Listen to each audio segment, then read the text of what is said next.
वाले। ये मुमकिन नहीं है कि कोई और मुख्यमंत्री बन जाए और वो रहते रहे इस बंगले में? बिल्कुल मुख्यमंत्री कोई बन सकता है, कोई जरूरी नहीं कि मुख्यमंत्री अरविंद केजरीवाल नहीं है तो मकान खाली करना पड़े।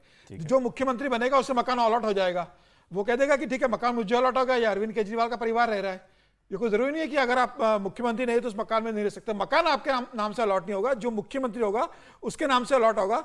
मुख्यमंत्री कहीं और रहेगा, वो कहेगा कि मेरे मकान में अरविंद केजरीवाल को रह रहे, मुझे कोई आपत्ति नहीं है। ये देखना होगा नैतिक रूप से अरविंद केजरीवाल क्या इतने गिर जाएंगे कि मुख्यमंत्री मैं नहीं हूं लेकिन मैं मुख्यमंत्री में घर के अंदर रहता रहूंगा। मुझे लग रहा है कि अरविंद केजरीवाल अब ये जो कह रहे हैं कि भाई मैं इस्तीफा दे रहा हूं तो उन्हें घर भी खाली करना चाहिए, नए मुख्यमंत्री को घर देना चाहिए और वापस वो 2 बेडरूम किचन घर में जाए, वापस वैगनार में घूमे, जनता के बीच जाए और बताए कि जिस तरीके से मैंने जीवन जिया है अब मैं वापस उसी पटरी पर लौट के आ रहा हूं। हालांकि मुझे इसकी संभावना कम लग रही है कि मुख्यमंत्री का घर छोड़ेंगे, लेकिन हो सकता है कि जब उन्हें लगे कि सत्ता में इस बात की चर्चा होगी, विपक्ष और भारतीय जनता पार्टी इसको मुद्दा बनाएगी, तो चुनाव के लिए हो सकता है कि 6 महीने के लिए छोड़ दे मुख्यमंत्री का पद, सरकार में लौटेंगे, फिर मुख्यमंत्री बनेंगे, फिर उसी आवास के अंदर आ जाएंगे, उसको और बेहतर रेनोवेट करवा लेंगे अपने हिसाब से उसके बाद। तो मुझे ऐसा लग रहा है कि फिलहाल अरविंद केजरीवाल उस घर को फिर छोड़ देंगे। सर, पत्रकार का जो विश्लेषण है ना आपका, उसे थोड़ा बाएं दाएं चाहिए। अरविंद केजरीवाल इस मतलब इतनी बड़ी ट्रेजेडी मैं नहीं कह रहा हूं, TRAVESTY, इतनी बड़ी ट्रावेस्टी भारतीय राजनीति में कभी हुई ही नहीं। अच्छा मान लीजिए वो ऐसे आए कि मेरे पर इस घर को लेके भी सवाल उठा है, मैं अभी इसको ताला मरवाता हूं और फिर मैं जीत के मुख्यमंत्री बन के आऊंगा, तभी इसमें प्रवेश करूंगा और सारे कैमरे लगे होंगे। ताला ना लगवाएं, खुलवा दें, जाके देखो क्या है मेरे घर में। नहीं, वो तो नहीं करेंगे, वो तो संभव ही नहीं, वो तो पहले भी नहीं किए हैं, वो तो फंसाने की कोशिश, तो वो संभव ही नहीं है। तो वो देखिए वो तरीके जो उनका जो हमने समझा है वो अगर करेंगे तो इस तरीके से करेंगे कि क्योंकि उन्होंने ये कहा है ना कि केस तो 10 साल तक चलेगा, 15 साल तक चलेगा, आप मुझे जिता दीजिए। अब देखिए सुप्रीम कोर्ट ने ये उनको नहीं कहा है कि दोबारा जब आप जीत के आएंगे तो आप सचिवालय में जाएंगे, उसमें ये नहीं लिखा हुआ है।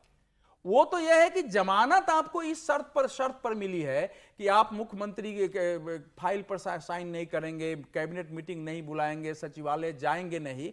ये कह रहे हैं कि दोबारा हम जीत जाएंगे तो हम जो है मुक्त हो जाएंगे और हम फिर से मुख्यमंत्री बनेंगे। अब ये सुप्रीम कोर्ट की शर्त जो है, क्या ऐसा है उसमें कि भैया अगर आप अब चुनाव हो जाता है उसमें दोबारा जीत के आप आएंगे तो जा सकते हैं, अभी की जमानत इस काल के लिए केवल हमारी है।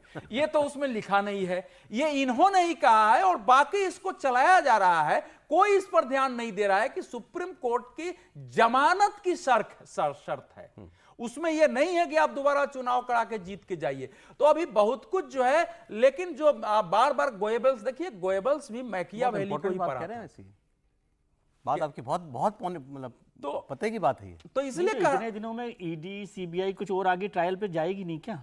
वो भी बैठे रहेंगे? नहीं तो जाएंगे ना, तो ट्रायल करेंगे, ट्रायल आगे बढ़ाएंगे केस को, सुनवाई भी तो होगी। तो जमानत पर ही चलता रहेगा केस? नहीं, ये तो जमानत पर ही रहेंगे ना जब तक फैसला नहीं होगा। जब तक नहीं, हाँ तो ट्रायल होगा जब तक, देखते ना, अभी बहुत आगे की बात है। 5 महीने में आपको लगता है कुछ गाड़ी बढ़ने वाली? और इसमें तो जो अरविंद जी और संदीप जी कह रहे हैं वही चिंता आप करेंगे, ये कोर्ट में केस चलता ही रहेगा। सर 5 महीने में तो नहीं खत्म हो रहा, ये तो मैं लिख के दे सकता हूं।